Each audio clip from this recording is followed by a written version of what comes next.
गुरु के पास एक युवक आया और युवक ने सवाल किया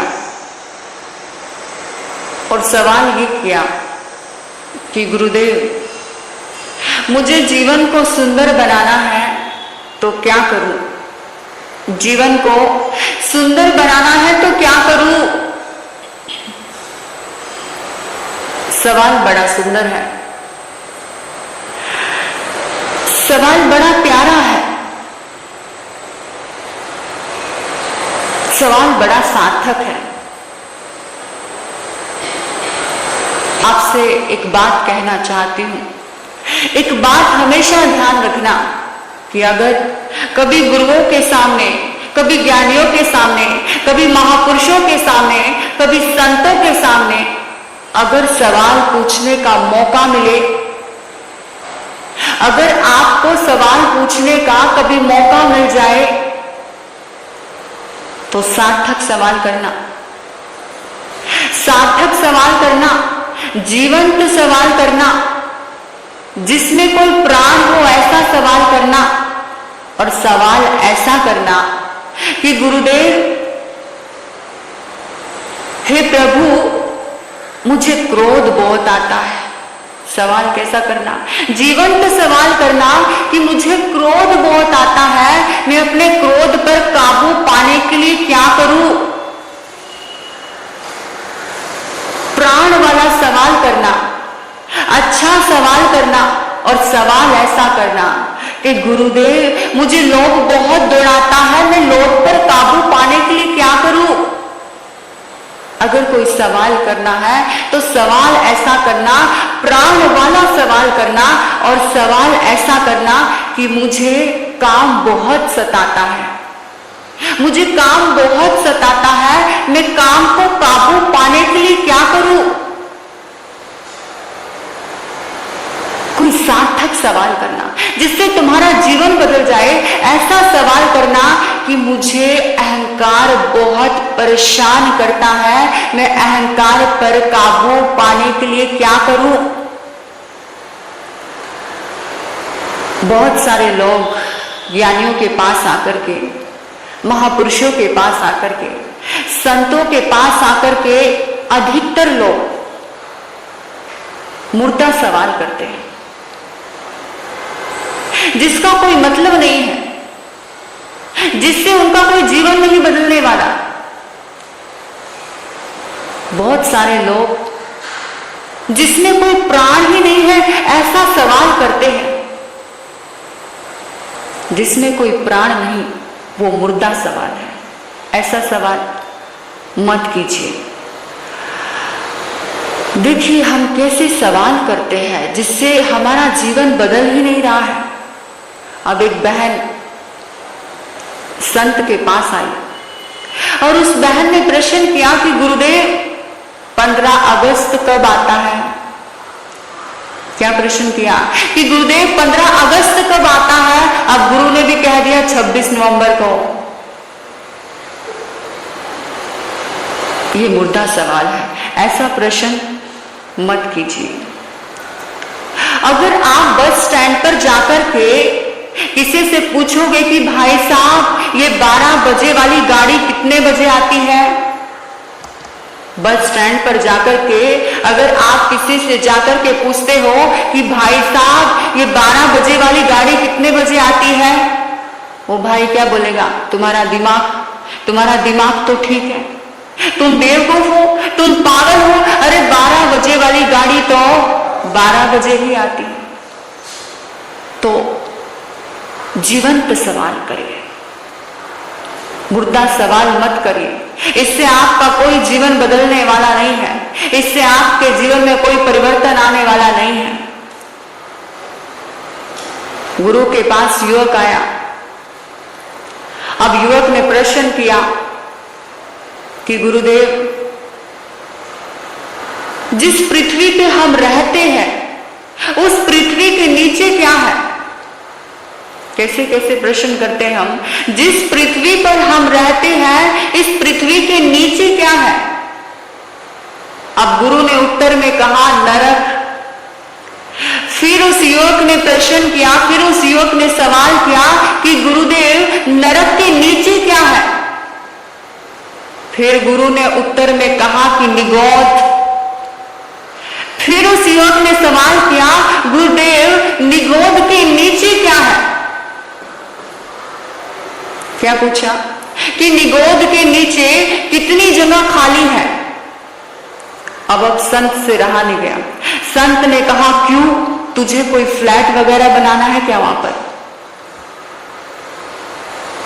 अब निगोद के नीचे कितनी जगह खाली है, ऐसा प्रश्न पूछने से तुम्हारा कौन सा कषाय कम हो जाएगा?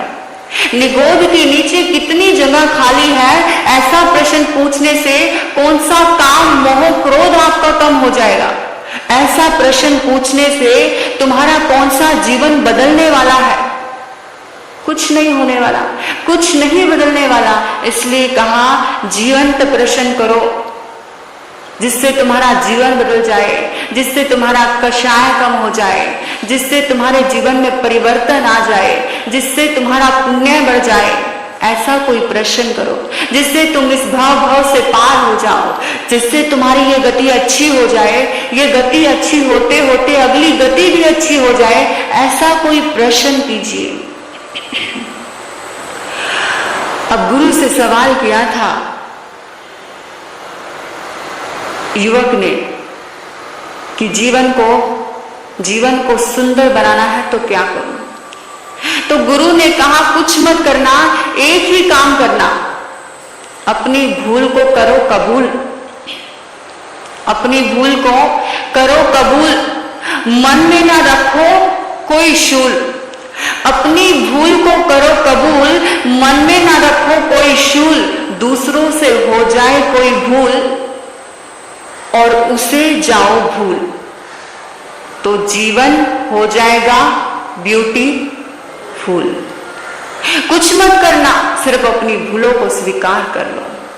अब कहते हैं बंधु कि दुनिया में 4 प्रकार के लोग होते हैं। कितने प्रकार के लोग होते हैं? 4 प्रकार के। एक भाग्यशाली होता है, एक महाभाग्यशाली होता है, एक सौभाग्यशाली होता है और एक दुर्भाग्यशाली होता है।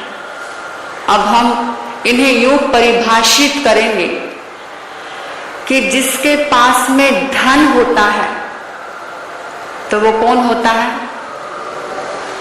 भाग्यशाली। और जिसके पास में धन भी होता है और स्वास्थ्य भी होता है वो कौन होता है? महाभाग्यशाली, सौभाग्यशाली। अब जिसके पास में धन भी है और स्वास्थ्य भी है और धर्म भी है वो कौन होता है? महाभाग्यशाली। और जिसके पास धन तो है, बहुत सारे लोग होंगे जिनके पास धन है, बेशुमार धन है, धन बहुत है लेकिन बीमार है। अब डॉक्टर कहता है ये नहीं खाना, वो नहीं खाना, ये नहीं खाना, वो नहीं खाना, ये नहीं खाना। अब वो कहेगा फिर खाना क्या? फिर डॉक्टर कहेगा कि बिना घी की रोटी, सूखी रोटी और उड़द का पानी पीना है। मतलब धन बहुत सारा है, सब कुछ है उसके पास में। घर में मेहमान आए, 56 तरह के व्यंजन बनाए। अब घर पे मेहमान आया, बहुत आराम से, बहुत मस्ती से खाना खा रहा है और वो देख ही जा रहा है कि मेरे पास सब कुछ है लेकिन फिर भी मैं खा नहीं सकता। कहने का मतलब ये है कि धन है लेकिन बीमार है, उसको भोग नहीं सकता, उसको खा नहीं सकता, उसको उपयोग में ला नहीं सकता, तो वो होता है दुर्भाग्यशाली। अब दुनिया में बहुत सारे ऐसे लोग होते हैं, उनको बोल दो कि गुरु का, संतों का प्रवचन होने वाला है, चलो प्रवचन सुनने जाते हैं। वो बोलेंगे कि नहीं अभी टाइम नहीं, धन धन धन धन। फिर बोल दो कि चलो कि गुरुओं के दर्शन करने जाना, मंदिर में परमात्मा के दर्शन करने के लिए जाते हैं, चलो मंदिर में चलो। वो कहते नहीं, अभी फुर्सत नहीं है, धन धन धन चाहिए। अगर कोई बोल दे कि चलो तीर्थ यात्रा के लिए चलते हैं, पता नहीं टाइम कब खत्म हो जाए, पता नहीं समय कब चला जाए, पता नहीं आयुष कब कम हो जाए, कब खत्म हो जाए। वो बोलते नहीं, अभी टाइम नहीं, अभी फुर्सत नहीं, दुकान में जाना है, धन धन धन धन धन करते करते इंसान इस दुनिया से तो चला जाता है, लेकिन परमात्मा को कभी याद नहीं करता।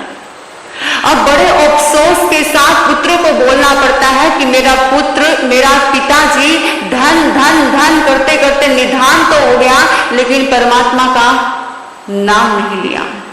इसलिए कहते हैं बंधुओं कि जितना समय बचा है, जितना आयुष्य बचा है, जितना हमारा जीवन बचा है, उतने जीवन में अगर कभी कोई प्रश्न पूछने का मौका मिले तो कोई जीवंत प्रश्न पूछना, कोई प्राण वाला प्रश्न पूछना, कोई सार्थक प्रश्न पूछना, कोई अच्छा सवाल पूछना, जिसको पूछते पूछते आपका जीवन परिवर्तन हो जाए, आपका जीवन बदल जाए, जिससे आपका ये भाव भी सुखी हो जाए और अगला भाव भी सुखी होता चला जाए। इतने मौन और शांति से आपने मुझे सुना, मैं आपकी बहुत आभारी हूँ।